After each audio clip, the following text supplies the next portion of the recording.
जो स्त्रियां रात में अपने पति के साथ सोती नहीं हैं, वो ये 3 बातें कान खोलकर सुन ले, अन्यथा घोर अनर्थ हो जाएगा। गांव के पूर्वी छोर पर स्थित हवेली, जो अपनी प्राचीनता और रहस्यमयी किस्सों के लिए मशहूर थी, अब वीरान पड़ चुकी थी। इस हवेली में राघव और मीनाक्षी रहते थे। राघव एक साधारण, मेहनती किसान था, जबकि मीनाक्षी आधुनिक सोच और खुले विचारों वाली महिला थी।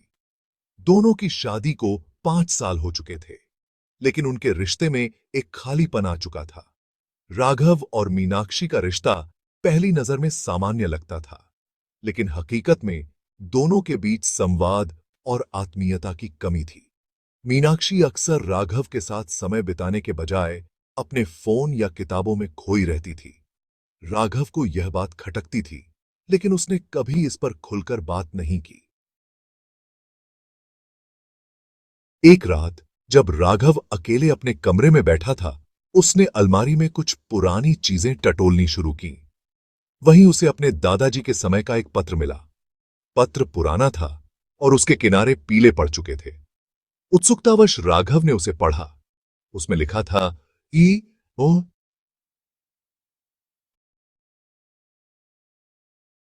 इस हवेली में रहना आसान नहीं। अगर तुम अपने जीवन साथी के साथ खुश नहीं हो, तो यह हवेली तुम्हारे लिए श्राप बन जाएगी। राघव को यह पढ़कर अजीब लगा। उसने सोचा कि यह महज एक पुरानी मान्यता होगी, लेकिन उसके मन में यह बात घर कर गई। उसने मीनाक्षी से इसके बारे में बात की, लेकिन उसने इसे मजाक में उड़ा दिया। अगले दिन राघव ने दादी के पुराने सामान में और भी पत्र खोजने की कोशिश की। मुझे जरूर कुछ और मिलेगा जो हमारे रिश्ते को सुधारने में मदद कर सके। उसे तहखाने में जाने का एक और इशारा मिला। रात को जब मीनाक्षी छत पर थी, राघव अकेला तहखाने में चला गया। तहखाने में अंधेरा और सन्नाटा था। दीवारों पर पुरानी तस्वीरें और धूल की परतें जमी थीं।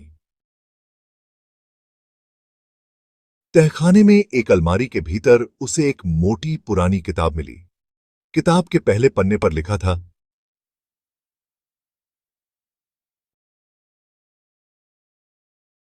पति और पत्नी के रिश्ते को मजबूत बनाने के लिए रहस्य। राघव ने किताब को उत्सुकता से पढ़ा। उसमें लिखा था कि एक खुशहाल रिश्ते के लिए पति पत्नी को एक दूसरे को समझना, उनकी जरूरतों का ख्याल रखना और समय समय पर रिश्ते में रोमांच जोड़ना जरूरी है। यह तो बहुत ही महत्वपूर्ण बातें हैं। किताब में कुछ खास सुझाव भी दिए गए थे। रिश्ते में छोटी छोटी खुशियां जोड़ो, एक दूसरे की भावनाओं को प्राथमिकता दो, कभी कभी माहौल को खास बनाने की कोशिश करो। राघव ने फैसला किया कि वह मीनाक्षी के साथ अपने रिश्ते को सुधारने की कोशिश करेगा।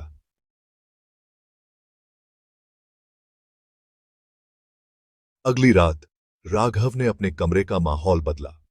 उसने कमरे में मोमबत्तियां जलाईं, हल्का संगीत लगाया और मीनाक्षी को उसकी पसंदीदा मिठाई दी।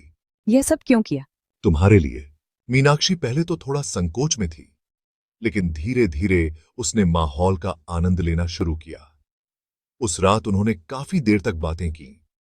राघव ने महसूस किया कि मीनाक्षी के दिल में भी उसके लिए जगह थी, बस वह उसे दिखाने का तरीका भूल चुकी थी। दूसरी कोशिश, अतीत की यादें। कुछ दिनों बाद राघव ने मीनाक्षी को गांव के पास वाले झरने पर जाने का सुझाव दिया, जहां वे शादी के बाद पहली बार गए थे। मीनाक्षी पहले थोड़ा झिझकी, लेकिन फिर तैयार हो गई। झरने पर पहुंचकर उन्होंने अपनी पुरानी यादें ताजा कीं। राघव, मैंने कभी सोचा नहीं था कि तुम इस तरह मेरी खुशी के बारे में सोच सकते हो। मैं इसे हल्के में लेती रही। मैंने भी अपने हिस्से की गलतियां की हैं, लेकिन अब मैं सुधारना चाहता हूं। रिश्ता धीरे धीरे सुधरने लगा, लेकिन तहखाने की किताब की बात मीनाक्षी को खटकती रही। एक दिन उसने राघव से कहा। मैं भी तहखाने में जाना चाहती हूँ।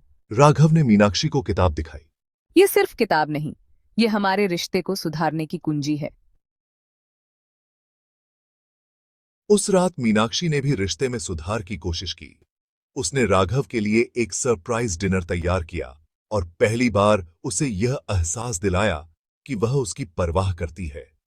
धीरे धीरे राघव और मीनाक्षी का रिश्ता गहरा होता गया। उन्होंने एक दूसरे की जरूरतों और भावनाओं को समझना शुरू किया। हवेली में अब एक नई ऊर्जा थी।